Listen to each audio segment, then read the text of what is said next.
नमस्कार। आज हम विज्ञान गुरु भारत की बात करेंगे डॉक्टर शेखर मांडे के साथ। मेरे साथ जुड़ रहे हैं council of scientific and industrial research के former director general doctor Shekhar Mande. नमस्कार डॉक्टर मांडे, बहुत बहुत स्वागत है आपका। Thank you so much for sparing time for ZipSci। नमस्ते सर, आप देश के सबसे मुश्किल दौर में, इस पैंडेमिक के दौर में CSIR के साथ जुड़े रहे। आपने वर्षों हर दिन CSIR को बनते देखा, यहाँ पर नई नई तकनीकों को विकसित होते देखा है। CSIR भारत का साइंटिफिक पावर हाउस कैसे है, ये अगर आप हमें बताएं।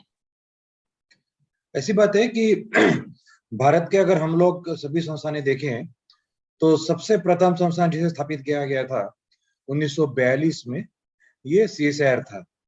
बाकी सभी हमारे देश के जो स्ट्रक्चर्स बने हैं वो स्वतंत्रता के पश्चात बने हैं जी। और आज के दिन CSIR की 37 प्रयोगशालाएं हैं जो सभी क्षेत्रों में काम करती है, जैसे कि एरोस्पेस हो, माइनिंग हो, केमिकल्स हो, बायोटेक्नोलॉजी हो, ओशंस हो। तो सभी क्षेत्रों में CSIR का अपना एक कुछ हिस्सा रहा है देश की प्रगति में। और जो जो नए संशोधन हुए हैं और जो जो अनुसंधान हुआ है इसी सभी क्षेत्रों में, उसमें से सभी में CSIR के बहुत जरूर अपना हिस्सा रहा है। तो इसलिए CSIR को हम लोग मानते हैं कि देश का एक, आपने सही कहा, ये पावर हाउस है हमारे देश के अनुसंधान का। इनोवेटिव हब भी है सर। यहाँ पर जिस तरह की नई नई चीजें विकसित होती हैं, नई नई चीजें हमें देखने को मिलती हैं। आप इसके अंदर रहे हैं, कुछ हमें बताइए कि आखिर CSIR के अंदर काम कैसे होता है। ये नई नई तकनीकें, हमारे वैज्ञानिक जो हैं किस तरह से काम करते हैं, अंदर की कुछ बातें हमें बताइए सर। ऐसा है कि विज्ञान के क्षेत्र में तकनीकें दो तरीके से बन सकती है। एक तो जिसे हम लोग बॉटम अप एक्सरसाइज कहते हैं कि वैज्ञानिक जो अपने लैब में खोज करता है कुछ नई चीजों का, और खोज करने के बाद जरूर पर्ची तो छपवाते ही है अपने खोज के बारे में। लेकिन अगर उसके बाद में अगर इसको किस तरह समाज के सामने में ले आए इस खोज को, और उसका समाज को क्या फायदा हो, उसके लिए भी अगर सोच सकते हैं हम लोग, तो हम लोग फिर किसी स्टार्टअप के माध्यम से हो या किसी इंडस्ट्री के माध्यम से हो, अपनी खोज को परिवर्तित करके समाज के उपयोग में ले आ सकते हैं, जिसे हम लोग टेक्नोलॉजी या ट्रांसलेशन वर्क कहते हैं। जी। दूसरा ऐसा होता है कि जब भी हमारे सामने में देश में कोई समस्याएं हमारे सामने में उभर कर आती है, उस वक्त समस्याओं का हल किस तरह के टेक्नोलॉजी से किया जाए, इसका विचार विमर्श होता है, जिसे हम लोग टॉप डाउन अप्रोच कहते हैं। और कोविड के समय में काफी सारा कुछ टॉप डाउन हुआ था, लेकिन दोनों तरीके के अलग अलग उदाहरण हमें पाए जाते हैं CSIR में, कि लोगों ने अपने अपने लैबों में खोज करके बाद में उस खोज को परिवर्तित करके समाज के सामने में, समाज के हित के लिए उसकी टेक्नोलॉजी बनाई थी। और दूसरा पता चलता है कि एक तरीके से टॉप डाउन से हम लोगों ने लोगों को बताया कि अब ये करना है हमें और उसके लिए हमें क्या करना होगा। उसका एक उदाहरण संक्षिप्त में देना चाहूंगा कि हमारा देश जो है, ये लेमन ग्रास ऑयल जो होता है उसमें अब अग्रसर देश हुआ है एक्सपोर्ट्स में, इसके लेमन ग्रास ऑयल के। और ये कार्यक्रम हमारा कुछ 3-4 वर्ष पूर्व शुरू हुआ था एरोमेटिक ऑयल्स का, और ये टॉप डाउन अप्रोच था जिसमें हम लोगों ने तय किया था कि हमारे देश में एरोमेटिक ऑयल्स जरूर बनने चाहिए, जैसे लेमन ग्रास हो, मोबाइल मेरीगोल्ड हो या अलग अलग लैवेंडर हो। तो बहुत बड़े स्तर में हम लोगों ने एरोमा मिशन शुरू किया था, और उसका परिणाम आज हमें देखने को मिल रहा है कि आज के दिन हम अब लेमन ग्रास ऑयल हम लोगों ने अब निर्यात करना शुरू किया है। जी, ऐसे ही लेवेंडर कल्टीवेशन इन दिनों बहुत ज्यादा सुन रहे हैं सर हम। उस पर भी लगातार काम चल रहा है जम्मू कश्मीर में सारा। वो भी एक बहुत ही भावी योजना है, मतलब आगे हमारे लिए बहुत ही फ्रूटफुल रहेगा। बहुत सही कहा आपने। लेवेंडर की खेती शुरू की थी कुछ वर्ष पहले हम लोगों ने जम्मू एंड कश्मीर में, ये पता करके कि लेवेंडर को जहाँ पे हम लोग खेती कर पाए उसका वातावरण जो है, हवामान जो है, वो जम्मू कश्मीर में अनुकूलित है। और इस वजह से लेवेंडर के पौधे हम लोगों ने कई वर्ष पहले बाहर से ले आए थे, और हमारे हवामान के लिए अनुकूलित करने के लिए उसकी जो वैरायटी तैयार की थी, जो लेवेंडर ऑयल में भी काफी अच्छी है, और उसको हम लोगों ने बहुत बड़े स्तर पर उसका वितरण किया था किसानों में। और ये समझ कर कि किसान अपने आप इसको आगे बढ़ाएंगे, और किसानों में से ही जो हम लोग कहते हैं कि आजकल एग्री एंटरप्रेन्योर्स जो होते हैं ना, हाँ एक जी। अलग से इंडस्ट्री अपने आप वो खोल पाएंगे, और उसका परिणाम आज दिखने जा रहा है जम्मू एंड कश्मीर में, जिसे काफी इसमें लोग उसका पर्पल रिवॉल्यूशन करके भी उसका लोग हाँ। जिक्र करते हैं। बिल्कुल। सर, कोविड के दौर की बात हो रही थी, सभी के लिए चैलेंजिंग था। भारत के वैज्ञानिकों ने अच्छी कोशिशें की, वैक्सीन से लेकर दवाइयों तक हर चीजों की पहल की गई और समय रहते ये जरूरी तैयारियां भी की गई। कोविड से लड़ने के लिए अभी मैं कुछ दिनों पहले ही पढ़ रही थी न्यूज में, mRNA वैक्सीन भी तैयार हो रही है। CSIR CCMB team, they have completed experiments in lab on mice. तो आम आदमी तक ये वैक्सीन, ये mRNA वैक्सीन आम आदमी से कितनी दूर है? तो वैक्सीन तैयार करके उसको आम आदमी तक ले आना एक बहुत कठिन परीक्षा होती है। कोविड के दिनों में क्या हुआ था कि कोविड की महामारी इतनी भयंकर थी, तो जी। उस वक्त काफी बड़ी तेजी से काम हो पाया था सभी देशों में, भारत हम्म। में भी।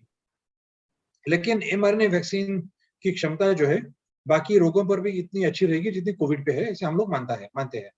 तो इसलिए बाकी रोगों के ऊपर जब प्रयोग शुरू होंगे उसके, तो पहले हमें देखना होगा कि एनिमल्स में वो सही होते हैं या नहीं, या फिर उसका कोई विपरीत परिणाम तो नहीं होता है वो क्या हम्म। मानवों पे, वो भी देखना होगा। और उसके पश्चात एक बड़े स्तर पे हम लोगों को क्लिनिकल ट्रायल करनी होगी किसी भी रोग के खिलाफ जिसमें हम मानते हैं कि mRNA की सक्षमता हो सकती है, हम्म। तो उसके प्रयोग अब शुरू हो जाएंगे। जी। सर, ये mRNA वैक्सीन के बारे में अगर थोड़ा सा आप हमें बता सकते हैं, क्यों खास है ये? और फाइजर मॉडर्ना ने पहले ही ये वैक्सीन बना ली थी, भारत में अब बन पा रही है, कोई खास वजह है इसके पीछे? तो mRNA वैक्सीन की खोज जो है वो अमेरिका में दो तीन जो व्यक्ति है उन्होंने मिलकर इसकी खोज की थी, और हम्म। उन्होंने बताया था कि mRNA जो है हमारे शरीर में एक छोटा हिस्सा होता है आरएनए का, उसको हम लोग मैसेंजर आरएनए कहते हैं। और मैसेंजर आरएनए अगर हमारे पेशियों में चले जाए तो हमारी पेशियां ये मैसेंजर आरएनए से एक तरीके का प्रोटीन बना सकती है। जैसे कि कोविड में आपने सुना होगा कि स्पाइक प्रोटीन नाम की एक प्रोटीन है, जिसको हम्म। बनाने से शरीर की इम्यूनोलॉजी जो क्षमता है वो बढ़ जाती है। तो mRNA अगर उस प्रोटीन का बनाया जाए, जैसे कि स्पाइक प्रोटीन का, तो हमारी पेशियां स्पाइक प्रोटीन हमारी पेशियों में बनाना शुरू कर सकती है।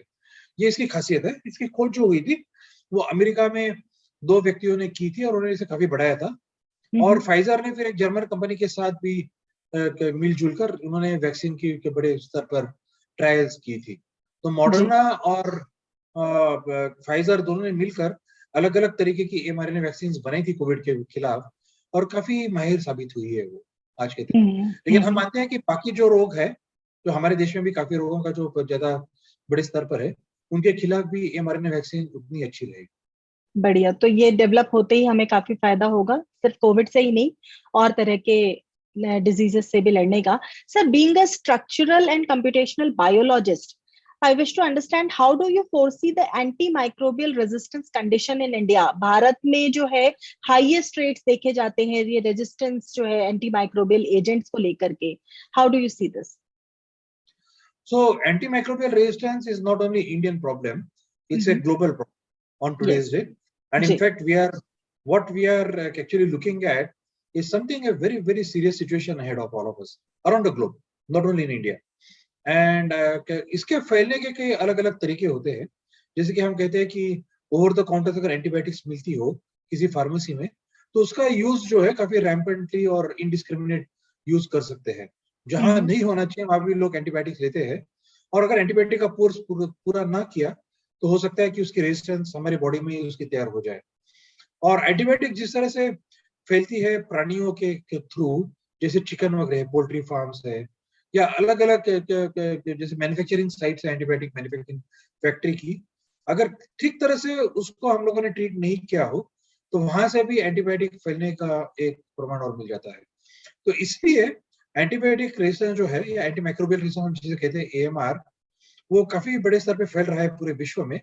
इसको हम लोगों ने बहुत गंभीर तरीके से सोचना जरूरी है, और हम्म। इसकी तरफ हम लोगों ने जरूर एक कदम निकालने होंगे, जिसे हम लोग इसकी रोक पे थोड़ी अगर अगर अंकुश ले पाए तो अच्छा रहेगा। जी। सर, सबसे ज्यादा खतरा किसको होता है इससे, और इसे प्रिवेंट करने के लिए क्या तरीके? हम कह तो रहे हैं कि इसे रोकना चाहिए, क्या तरीके हो सकते हैं कि इसको रोका जा सके? जो एक तो है कि इनडिस्क्रिमिनेट यूज ऑफ एंटीबायोटिक्स है, उसे तो एकदम रोक देना चाहिए कि ओवर द काउंटर्स एंटीबायोटिक जरूर होने की कोई आवश्यकता नहीं है। सिर्फ डॉक्टर ने प्रिस्क्रिप्शन लिखने के बाद ही ये किसी के हाथ में पहुंचनी चाहिए।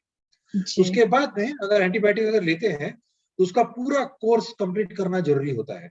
ऐसा नहीं हो कि 1-2 दिन एंटीबायोटिक खा के जब थोड़ा अच्छा लगता है तो हम लोगों ने कोर्स पूरा नहीं किया, इससे एंटीबायोटिक रेजिस्टेंस बढ़ने का खतरा होता है। इसी तरह मैन्युफैक्चरिंग साइट्स में मैन्युफैक्चरिंग जो है इंडस्ट्रीज, उन्होंने अपना पूरा एफ्लुएंट वगैरह इस तरीके से ट्रीट करना बहुत जरूरी है, जिसे बाहर फेंकने से पहले।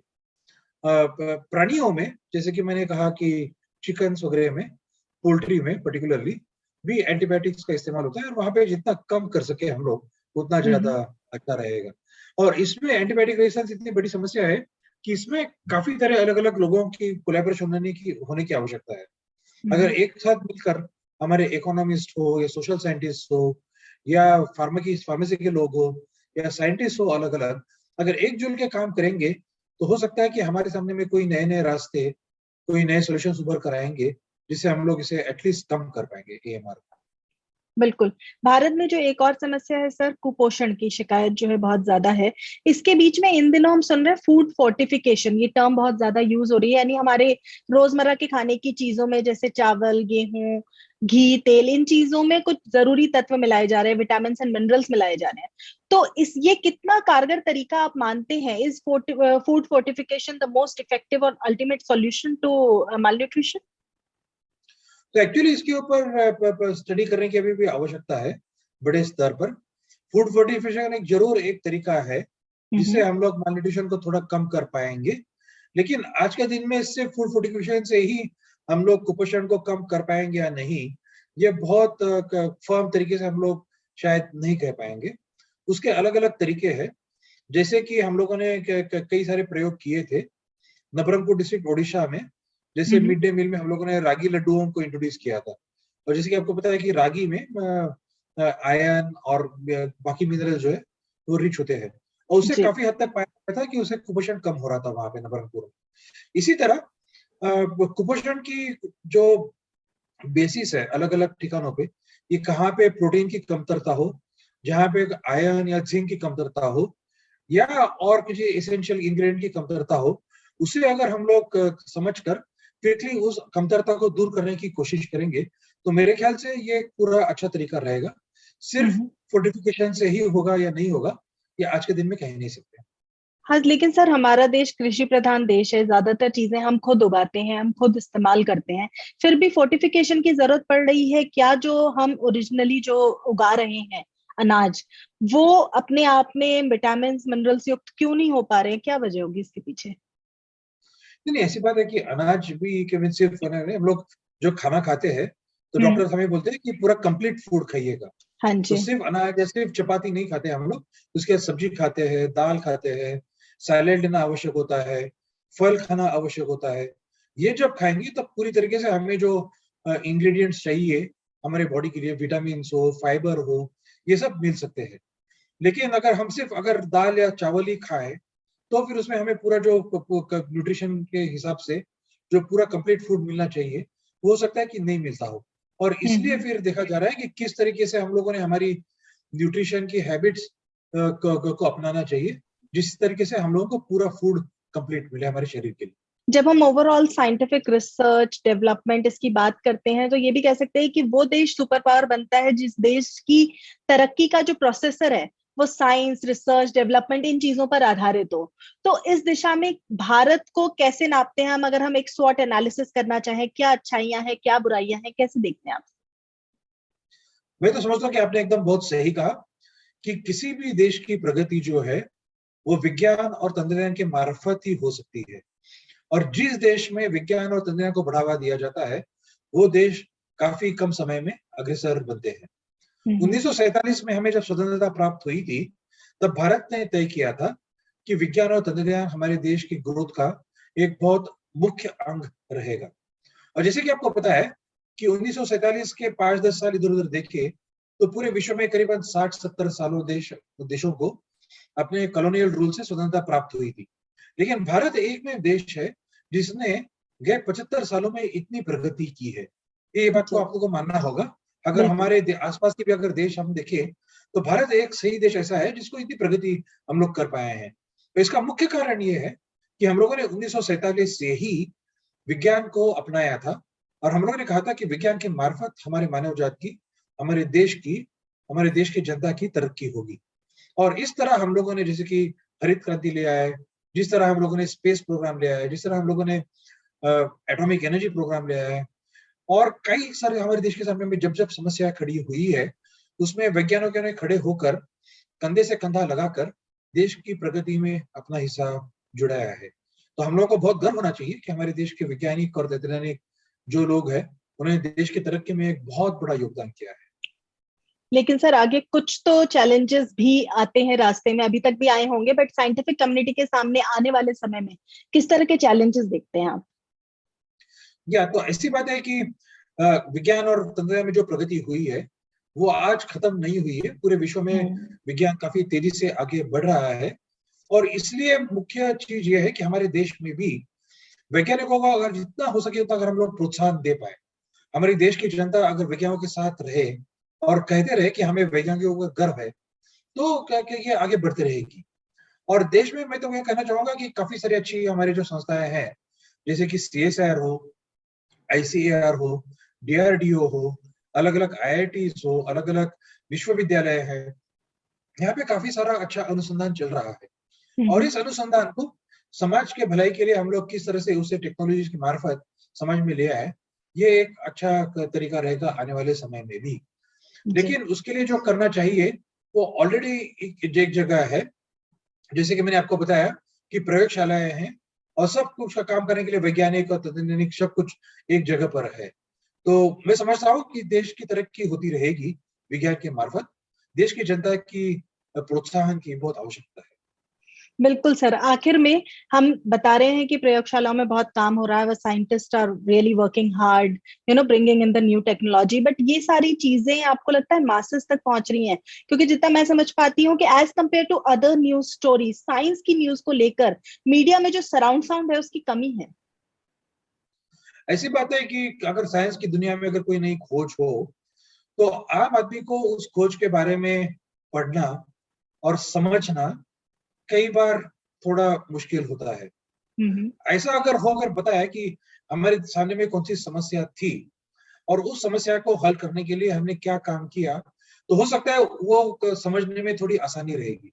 लेकिन जिस तरह से हम लोग अगर समस्या को डिफाइन किए बिना बताए कि किस तरह से हम लोग उसे सामने मिले है, तो हो सकता है कि कठिनाइयां हो सकती है समझने में, और अगर कठिनाई हो पढ़ने में तो साहजिक है, नैसर्गिक है कि कोई उसे नहीं पढ़ेगा। जी, ऐसी बात है। तो इसलिए अगर जैसे कोविड के सामने में जो बहुत गंभीर समस्याएं आई थी और उस वक्त हम लोगों ने जो काम किया था, जैसे कि अस्पतालों की कमी जब हो रही थी पूरे देश में, तो हम लोगों ने जाके इमरजेंसी हॉस्पिटल जो कहते हैं 8-8 दिन के नोटिस पे, 10 दिन के नोटिस में बनाए थे। जब ऑक्सीजन की कमतरता हुई थी, तो हम लोगों ने किस तरीके से हवा में से ऑक्सीजन को एनरिच करके उसका सप्लाई किया था। अगर इन चीजों को हम लोग समाज की तरफ, अगर समाज के सामने में ले आए, तो हो सकता है कि इस आम आदमी में भी रुचि बढ़ जाएगी विज्ञान को पढ़ने के बारे में। बिल्कुल सही बात है सर। न्यूज का नैरेटिव, साइंस न्यूज का स्पेसिफिकली नैरेटिव जो है वो काफी कम देखने को मिलता है। हम खुद भी साइंस कम्युनिकेटर हैं, हमारी कोशिश आपसे बात करने की या तमाम वैज्ञानिकों से बात करने की यही रहती है आम लोगों तक सरल भाषा में वो बात पहुंचे। क्या मेन स्ट्रीम मीडिया को किसी तरह से हम ये कन्विंस कर सकते हैं कि वो भी इस तरह की खबरें एक बुलेटिन के तौर पे या अलग अलग बुलेटिन में छोटा सा स्पेस दे करके लोगों तक पहुंचाए? क्योंकि बड़ी जानकारियां, स्पेस में कोई बड़ा काम हुआ है, कोई बड़ी इन्वेंशन हुई है, वो तो जरूर लोगों तक पहुंचती है, पर जो छोटी छोटी चीजें हमारे तमाम वैज्ञानिक कर रहे हैं प्रयोगशालाओं में, आपके यहाँ CSIR में भी, सब जगह, वो सारी चीजें आम आदमी तक नहीं पहुंच पाती, बिकॉज हम जितनी भी कोशिश करें मेन स्ट्रीम मीडिया जैसी पहुंच बहुत मुश्किल हो जाती है हमारे लिए। मैं तो ये कहना चाहूंगा, आपने जो कहा मैं दोहराना चाहूंगा, अगर मेन स्ट्रीम मीडिया अपने आप में अगर साइंस की दुनिया को थोड़ी और बढ़ावा दे, तो हमारे समाज के लिए ये बहुत बड़ी उनकी भूमिका रहेगी। तो मैं आपके मार्फत सभी मेन स्ट्रीम मीडिया को एक आह्वान करना चाहूंगा, एक अपील करना चाहूंगा कि आप हर सप्ताह में कम से कम एक पूरा पन्ना साइंस को डिवोट करके लोगों के सामने में हमारे देश में क्या काम चल रहा है इसको जरूर बढ़ावा दे। और जैसे कि आपने कहा कि जब हम लोग कभी किसी रॉकेट को ऊपर भेजते हैं या कभी मिसाइल को टेस्ट करते हैं, तो एक जरूर खबर बन जाती है। लेकिन सिर्फ रॉकेट और मिसाइल छोड़ना ये साइंस और तंत्रज्ञान की सीमित सीमा वहां पे नहीं खत्म होती है। और कई सारे अलग अलग काम जो हो रहे हैं साइंस की दुनिया में, उनको हम लोग जरूर बढ़ावा बहुत अच्छी तरह से दे सकते हैं। जैसे कि हमने भी यहाँ पे आपको एरोमेटिक ऑयल के बारे में बताया। एरोमेटिक ऑयल से काफी लोगों के जीवन में इतनी सुविधाएं आई हैं और इतनी उनकी तरक्की हुई है एरोमेटिक ऑयल से, तो उसे जब हम लोग वो कहानियां जो पढ़ते हैं तो हमें बहुत गर्व होता है। जैसे कि उदाहरण देना चाहूंगा, नाम तो नहीं लेना चाहिए लेकिन नाम देने में कोई मेरे ख्याल से कोई दिक्कत नहीं होनी चाहिए। एक बहुत ही मशहूर क्रिकेटर है आरपी सिंह नाम के, इंडिया के लिए वो खेलते थे। और उन्होंने हमारे एक बार प्रयोगशाला में आके कहा था कि उनके फादर ने वहां पे मेंथा की खेती शुरू की थी लखनऊ के पास, और उस वजह से उनके परिवार की तरक्की हुई। और उस वजह से उनके फादर उनको क्रिकेट कोचिंग कैंप में भेज पाए थे लखनऊ, और इस वजह से फिर वो देश के लिए क्रिकेट खेलना उनका जो सपना था वो पूरा कर पाए थे। अब ये छोटी छोटी चीजें हैं जिसके लिए मेंथा की खेती को हम लोग प्रमोट करना और मेंथा की वैरायटी को हमारे लैब में बनाना, ये कोई रॉकेट को ऊपर में छोड़ना या किसी मिसाइल को छोड़ने जैसा बड़ी खबर नहीं है। लेकिन फिर भी अगर मेन स्ट्रीम मीडिया आके इसे देखे, और मैं कहना चाहूंगा आपके चैनल के मार्फत कि ऐसी कई सारे कहानियां हैं, मैं 100-200 कहानियां बता सकता हूँ मीडिया को, ये छोटी छोटी कहानियां हैं लेकिन सब छोटी छोटी कहानियों ने काफी लोगों के आम जीवन पे सरलता और सफलता लाई है। और ये बहुत बड़ी हमारी, मैं समझता हूँ कि अपनी एक अहम भूमिका रही है वैज्ञानिकों की। और मेन स्ट्रीम मीडिया अगर इसे थोड़ा इसके ओर थोड़ा ख्याल करे तो एक हमारे समाज के लिए, हमारे देश के लिए एक बहुत अच्छी बात बनेगी। बिल्कुल, मैं उम्मीद करती हूँ कि आपकी बात हम जन जन तक पहुंचा पाए और मेन स्ट्रीम मीडिया को आगे बढ़ाए। Thank you so much sir, आपने हमारे लिए समय निकाला। आपसे बात करके अच्छा लगा। धन्यवाद सर। नमस्कार। नमस्कार।